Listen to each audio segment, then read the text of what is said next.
तो दोस्तों आज हम पढ़ेंगे संविधान की मूल संरचना हमारे सामान्य चर्चा चैनल में। और देखेंगे हम कि हमारा जो संविधान, भारत का संविधान जो है वो इतना विशाल संविधान है और उसके जो ढांचा है वो कैसे आया सामने और कैसे उसका निर्धारण किया गया, कैसे कैसे उस घड़ी चली है वो, और कैसे कैसे कौन कौन से वाद में कैसे कैसे परिवर्तन आया है। तो आज चलते हैं हम अपने हमारे संविधान की सामान्य चर्चा में। तो हमारे चैनल को सब्सक्राइब करें और सब्सक्राइब करके बाद में जो वीडियो हैं उसको शेयर करें, जिससे किसी और सामान्य लोगों को भी इसके बारे में पता चल सके। तो चलते हैं हम बिना कोई देर के। तो जैसे कि आज का टॉपिक है संविधान की मूल संरचना। तो संविधान की मूल संरचना जो हमारा संविधान है वो आप जानते हो, उसके इतिहास के बारे में कैसे वो बना है। तो अगर नहीं जानते तो इसके लिए भी हमने एक सामान्य चर्चा वाला वीडियो बना चुके हैं, जिसे आप देख सकते हैं। तो देखते हैं मूल संरचना का प्रादुर्भाव कि कैसे आया। संविधान के अनुच्छेद जो 395 अनुच्छेद, उसमें 368 अनुच्छेद, जो अनुच्छेद 368 है उसके अंतर्गत संसद मौलिक अधिकारों में संशोधन कर सकते हैं या नहीं, यह विवाद संविधान बनने के 1 वर्ष के बाद ही चालू होना प्रारंभ हो गया था। तो सर्वोच्च न्यायालय में एक विचारार्थ एक वाद गया कि शंकरी प्रसाद मामला जो कब आया था 1951 में। इसके बारे में हम देखना चाहें तो 1 नंबर पे दे रखा है कि शंकरी प्रसाद बनाम भारत संघ जो 1951 में आया था, ये बात ठीक है। तो इसमें क्या कहा था सर्वोच्च न्यायालय ने, तो पहला संविधान संशोधन अधिनियम 1951 जब किया गया था तो संवैधानिक वैधता को चुनौती दी गई, संवैधानिक वैधता को चुनौती दी गई, जिसमें संपत्ति के अधिकार में कटौती की गई थी। इसमें जो संपत्ति का अधिकार है उसमें कटौती की बात की गई थी पहले संविधान संशोधन के द्वारा, है ना। और इसी के तहत नवी अनुसूची को जोड़ा गया था। तो सर्वोच्च न्यायालय ने व्यवस्था दी थी कि संसद के अनुच्छेद 368 में संशोधन की शक्ति के अंतर्गत ही मौलिक अधिकारों में संशोधन की शक्ति अंतर्निहित है। इसमें कहा गया था कि जो मौलिक अधिकार है उसमें संशोधन करना 368 के तहत ही है, इसके अलावा इसमें संशोधन नहीं किया जा सकता। तो ऐसा कहा गया था संविधान सुप्रीम कोर्ट के द्वारा। अनुच्छेद 13 में भी कुछ दिया गया था कि अनुच्छेद 13 में विधि इसका अर्थ अंग्रेजी शब्द है लॉ। तो इसमें बताया गया था कि जो शब्द के अंतर्गत मात्र सामान्य विधियों, जो सामान्य विधि कानून ही आते हैं, संवैधानिक संशोधन अधिनियम संवैधानिक नियम नहीं है। तो जो अनुच्छेद 13 में विधि या विधि शब्द के अंतर्गत जो मात्र सामान्य विधियाँ आती है, संवैधानिक संशोधन अधिनियम संवैधानिक नियम नहीं है। तो जो अनुच्छेद 13 के तहत किए गए संशोधन वो संवैधानिक संशोधन नहीं माने गए हैं। इसलिए संसद संविधान संशोधन अधिनियम पारित कराकर भौतिक अधिकारों को संचित कर सकती है। इसलिए जो संविधान के अगर संवैधानिक संशोधन, इसलिए क्या कहा कि संसद जो है वो संविधान संशोधन अधिनियम पारित कराकर भौतिक अधिकारों को संक्षिप्त कर सकती है, यानी कम कर सकती है, बढ़ा सकती है। जो भौतिक अधिकार दिए गए हैं उनको घटा और बढ़ा सकती है, अतः किसी मौलिक अधिकार को वापस भी ले सकती है। ये संविधान में संशोधन की शक्ति का बारे में वर्णन किया गया है। तो लेकिन बाद में ही 1967 की बात है, एक वाद आया। ये वाद नाम था गोलकनाथ बनाम पंजाब राज्य, गोलकनाथ बनाम पंजाब राज्य 1967। सर्वोच्च न्यायालय में इसमें जो अपने पहले की व्याख्या थी कि जो संसद है वो संविधान संशोधन के तहत ही 368 अनुच्छेद के तहत ही संशोधन कर सकती है मौलिक अधिकारों में, तो उसकी स्थिति को इसने बदल दिया। इस मामले में 17वें संशोधन अधिनियम 1964 की संवैधानिक वैधता को चुनौती दी गई, जिसमें 9वीं अनुसूची में राज्य द्वारा की जाने वाली कुछ कार्यवाही को जोड़ा दिया गया था। सर्वोच्च न्यायालय ने व्यवस्था दी थी कि मौलिक अधिकारों को लोकोत्तर, है ना, लोकोत्तर तथा अपरिवर्तनीय स्थान प्राप्त हैं। इसमें बताया गया था कि जो सर्वोच्च न्यायालय ने कहा था कि जो मौलिक अधिकार है उसमें वो अपरिवर्तनीय है ना। इसलिए संसद मौलिक अधिकारों में न तो कटौती कर सकती है और न ही किसी भी भौतिक अधिकार को वापस ले सकती है। इसमें साफ साफ सुप्रीम कोर्ट ने मना कर दिया था कि संसद किसी भी प्रकार से मौलिक अधिकारों में संशोधन नहीं कर सकती, संविधान, है ना, और ना ही उसमें कटौती कर सकती। संवैधानिक संशोधन अधिनियम की अनुच्छेद 13 उसमें बताया गया था कि संविधान संशोधन अधिनियम के अनुच्छेद 13 के आशय के अंतर्गत एक कानून है और इसलिए किसी भी मौलिक अधिकार को उल्लंघन करने में सक्षम नहीं है ना। तो अनुच्छेद जो 13 है उसका आशय क्या है, उसका भी एक आशय है, वो भी क्या है, एक कानून, उसके अंतर्गत एक कानून है कि और इसलिए किसी भी मौलिक अधिकार को उल्लंघन करने की में सक्षम नहीं है।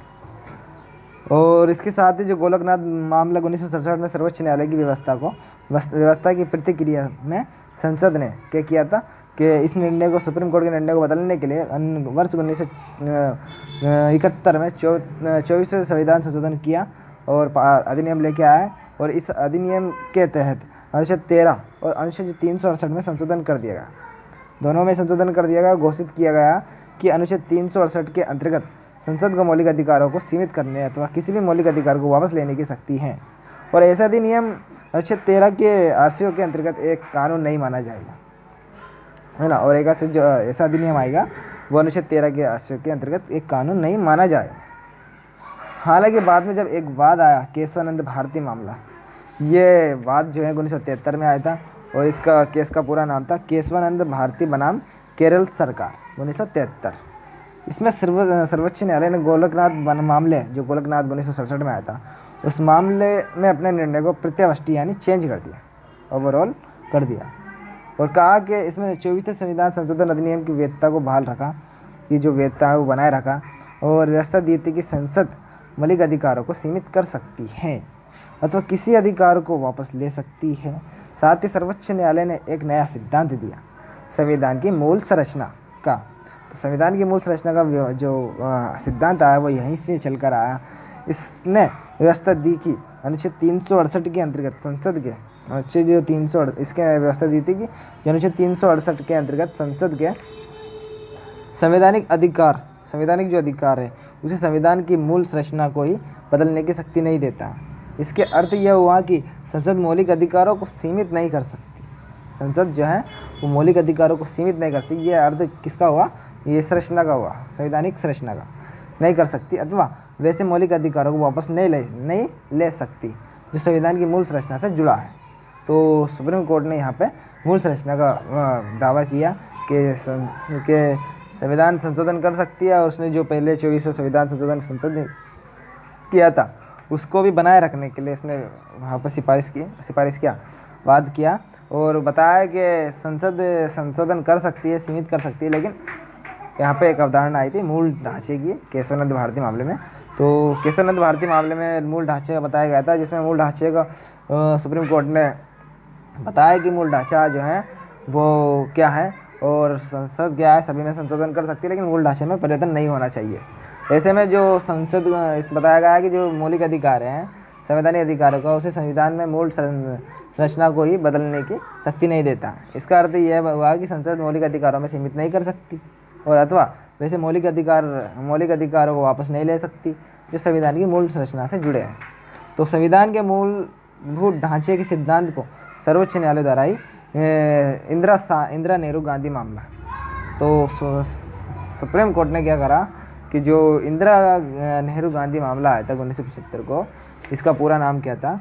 इंदिरा नेहरू गांधी बनाम राजनारायण 1975 मामला 1975 में आया था। इसमें पुनः पुष्टि की किसकी? संवैधानिक ढांचे की। इसमें ढांचे की पुनः पुष्टि की। इस मामले में सर्वोच्च न्यायालय ने 39वें संशोधन अधिनियम, है ना, तो सर्वोच्च न्यायालय ने इस मामले में क्या किया? तो 39वां जो संविधान संशोधन अधिनियम 1975 को एक प्रावधान को रद्द कर दिया, जिसमें प्रधानमंत्री एवं लोकसभा अध्यक्ष से संबंधित चुनावी विवादों को सभी न्यायालयों के क्षेत्राधिकार से बाहर कर दिया गया था। इसमें बताया गया था कि जो संसद ने संशोधन किया हुआ कि 39वें संविधान संशोधन के द्वारा कि जो लोकसभा का अध्यक्ष है और जो प्रधानमंत्री है उसके जो चुनाव से संबंधित विवाद है वो किसी भी न्यायालय में नहीं सुने जाएंगे, यह क्षेत्राधिकार से बाहर कर दिया, क्षेत्राधिकार में, है ना। तो ऐसे में न्यायालय ने क्षेत्राधिकार से बाहर कर दिया था। न्यायालय ने कहा था कि यह प्रावधान संशोधनकारी शक्ति के बाहर है क्योंकि यह संविधान के मूलभूत ढांचे को चोट करता है। पुनः न्यायपालिका द्वारा नव आविष्कृत इस मूल संरचना के सिद्धांत की प्रतिक्रिया में संसद ने 42वें संविधान संशोधन अधिनियम पारित कर दिया। पुनः बाद में फिर क्या हुआ कि न्यायपालिका द्वारा नव आविष्कृत इस मूल संरचना के सिद्धांत की प्रतिक्रिया में संसद ने 42वें संविधान संशोधन पारित किया। इस अधिनियम में अनुच्छेद 368 में संशोधन कर ये घोषित किया गया है कि संसद की विधायी शक्तियों की कोई सीमा नहीं है। जो विधायी शक्तियाँ है उसकी कोई सीमा नहीं है, वह असीमित है और किसी भी संविधान संशोधन को न्यायालय में चुनौती नहीं दी जा सकती। और जो भी संविधान संशोधन किया जाएगा उसको न्यायालय में चुनौती नहीं दी जा सकती किसी भी आधार पर, चाहे वह मौलिक अधिकार का उल्लंघन ही क्यों ना हो। तो ऐसे में संसद ने ये संशोधन किया। 42वें संविधान संशोधन के जो संसद की जो विधायी शक्ति है वह सीमित नहीं है, विधायी है वो असीमित है, और संसद किसी भी प्रकार का संविधान में संशोधन कर सकती है और ना ही उसको मतलब न्यायालय में चुनौती दी जा सकती है, चाहे वो संविधान संशोधन हो या मौलिक अधिकार संशोधन हो। हालांकि सर्वोच्च न्यायालय ने मिनर्वा मिल्स मामला आया 1980। तो मिनर्वा मिल्स मामले का पूरा नाम बता देता हूँ मैं। मिनर्वा मिल्स मामला बनाम भारतीय संघ 1980। इसमें क्या बताया था कि हालांकि सर्वोच्च न्यायालय ने मिनर्वा मिल्स मामला 1980 में इस प्रावधान का अमान्य कर दिया। वापस सुप्रीम कोर्ट ने फटकार लगाई और इसको जो किया गया था उसको अमान्य कर दिया। तो जैसे ही अमान्य कर दिया, क्योंकि इसमें न्यायिक समीक्षा के लिए कोई स्थान नहीं था। इसमें जो न्यायिक समीक्षा है उसके लिए कोई स्थान नहीं था, जो कि संविधान की मूल विशेषता है। संविधान की मूल विशेषता थी न्यायिक समीक्षा। तो इसमें न्यायिक समीक्षा के लिए कोई स्थान नहीं था, जो कि संविधान की मूल विशेषता थी। अनुच्छेद 368 से संबंधित इस मूल संरचना के सिद्धांत को जो 368 के तहत मूल संरचना के सिद्धांत इस मामले पर लागू करते हुए न्यायालय ने व्यवस्था दी थी कि चूँकि संविधान ने संसद को सीमित संशोधनकारी शक्ति दी है, इसलिए उस शक्ति का उपयोग करते हुए संसद इस चरम अथवा निरंकुश सीमा तक नहीं बढ़ सकती। वास्तव में सीमित संसद को संशोधनकारी शक्ति संविधान की मूल विशेषता में से एक है। अतः इस शक्ति की सीमाबद्धता को नष्ट नहीं किया जा सकता। दूसरे शब्दों में संसद अनुच्छेद 368 के अंतर्गत अपनी संशोधनकारी शक्ति को विस्तारित कर निरस्त करने का अधिकार हासिल नहीं कर सकती, अथवा संविधान को रद्द अथवा उसकी मूल विशेषता को नष्ट नहीं कर सकती। सीमित शक्ति का आदाता उपयोगकर्ता उस शक्ति का उपयोग करते हुए सीमित शक्ति को असीमित शक्ति में नहीं बदल सकता। पुनः वामन राव मामला जो आया था, इसका पूरा नाम क्या है? वामन राव बनाम भारतीय संघ 1981 में सर्वोच्च न्यायालय ने मूल संरचना के सिद्धांत को मानते हुए स्पष्ट किया कि 24 अप्रैल 1973 को स्पष्ट कर दिया था कि 24 अप्रैल 1973 को जो केशवानंद भारती मामले में फैसले के दिन के बाद अधिनियम संविधान संशोधन पर लागू होगा। तो भूतलक्षी प्रभाव से इस मामले को मूल संरचना के सिद्धांत को मानते हुए इसको भूतलक्षी प्रभाव से लागू किया गया। अब मूल संरचना के तत्व देखेंगे। मूल संरचना के तत्व कौन कौन से हैं? तो जैसे कि मूल वर्तमान स्थिति में संसद अनुच्छेद 368 के अधीन संविधान के किसी भी भाग मौलिक अधिकार हो सहित संशोधन कर सकती है बशर्ते इसके संविधान की मूल संरचना प्रभावित नहीं हो। तथापि सर्वोच्च न्यायालय द्वारा यह परिभाषित अथवा स्पष्ट किया जाना है कि मूल संरचना के घटक कौन से हैं। विभिन्न फैसलों के आधार पर निम्नलिखित की मूल संरचना अथवा इसके तत्वों, अवयवों, घटकों के रूप में पहचान की जा सकती है। कैसे की जा सकती है? संविधान की सर्वोच्चता मूल ढांचा है। संविधान भारतीय राजनीति की सार्वभौम, लोकतांत्रिक तथा गणराज्य प्रकृति। संविधान का धर्मनिरपेक्ष चरित्र है। विधायिका, कार्यपालिका, न्यायपालिका के बीच शक्तियों का विभाजन है।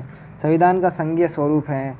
राष्ट्र की एकता और अखंडता है। कल्याणकारी राज्य, सामाजिक आर्थिक न्याय, न्यायिक समीक्षा, व्यक्तिगत स्वतंत्रता एवं गरिमा, संसदीय प्रणाली, कानून का शासन, मौलिक अधिकार और नीति निर्देशक सिद्धांतों के बीच सौहार्द का संतुलन, समत्व का सिद्धांत, स्वतंत्रता एवं निष्पक्ष चुनाव, न्यायपालिका की स्वतंत्रता, संविधान संशोधन की संसद की सीमित शक्ति और न्याय तक प्रभावकारी पहुँच, मौलिक अधिकार के आधारभूत सिद्धांत या सारात्व, जैसे कि अनुच्छेद 32, 136, 143, 142 के अंतर्गत सर्वोच्च न्यायालय को प्राप्त शक्तियाँ, अनुच्छेद 226 से 227 के अंतर्गत उच्च न्यायालय की शक्तियाँ, ये सब क्या है? ये सब मूल संरचना के तत्व हैं।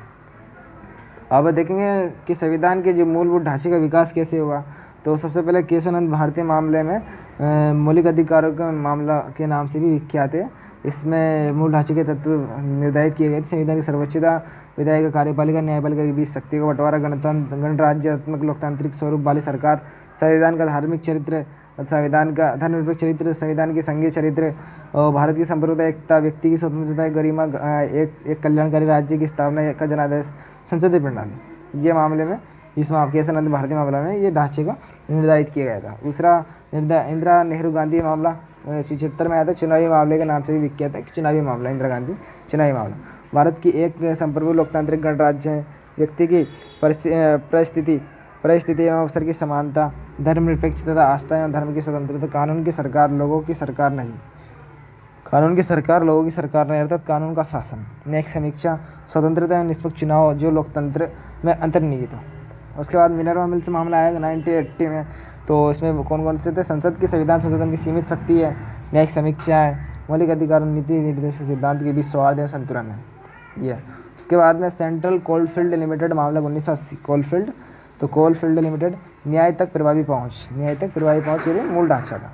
उसके बाद में भीम सिंह जी मामला 1981। कल्याणकारी राज्य सामाजिक आर्थिक न्याय ये मामला आया था। कल्याणकारी राज्य क्या है और सामाजिक आर्थिक मामला, ये भी कल्याणकारी राज्य जो है ये भी मूल ढांचा है।